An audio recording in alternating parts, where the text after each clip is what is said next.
តឬស្ដាយខ្ញុំមិនយល់ទេក្នុងពេលនេះប្រាប់ខ្ញុំផងបានទេកុំឲ្យពេលនេះខ្ញុំឈួតតែម្នាក់ឯងពេលខ្លាំងដូចស្រឡាញ់ខ្ញុំពេលខ្លាំងដូចលេងលេកុំយកស្នេហ៍ខ្ញុំជាលបែងកុំដកអារម្មណ៍ជាមិត្តឬស្នេហ៍ពេលនេះម៉ោងនេះចិត្តសែនខ្ទេចខ្ទមពេលខ្លាំងលួចជុំអន់ចិត្តម្នាក់ឯងគេមិនខ្វល់ពីយើងស្រឡាញ់គេម្នាក់ឯងចឹងហើយឈប់ធ្វើទីងមកល្មមឈប់អន់ដែតអន់ដូងទៀតទៅយើងគឺជាមិត្តឬជាស្នេហ៍ប្រាប់ផងបានទេខ្ញុំស្មានចិត្តយ៉ាងមិនត្រូវទេក្នុងពេលនេះ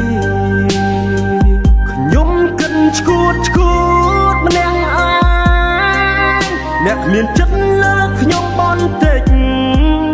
ឈប់ស្រមៃថាគេមានចិត្តគេទុកយើងត្រឹមជាមិត្តម្នាក់ប៉ុណ្ណោះ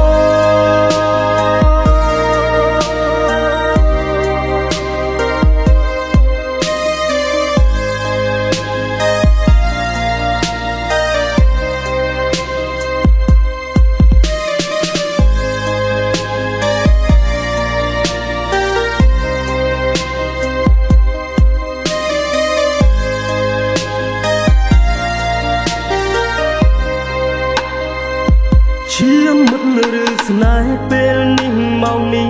ចិត្តសែនខ្ទេចខ្ទម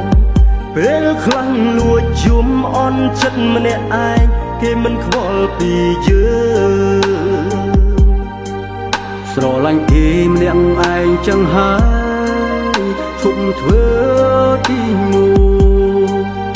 មកឈប់អន់ដែតអត់ដូងទៀតទៅយើងគឺជាមិត្តឬជាស្នេហ៍ប្រាប់ផងបានទេខ្ញុំស្មានចិត្តអ្នកមិនត្រូវទេក្នុងពេលនេះខ្ញុំគិតឈួតម្នាក់ឯងអ្នកមានចិត្តលើខ្ញុំបន្តិចឈប់ស្រមៃថាគេមានចិត្តគេទុកយើងត្រឹមជាមិត្ត ប៉ុណ្ណោះ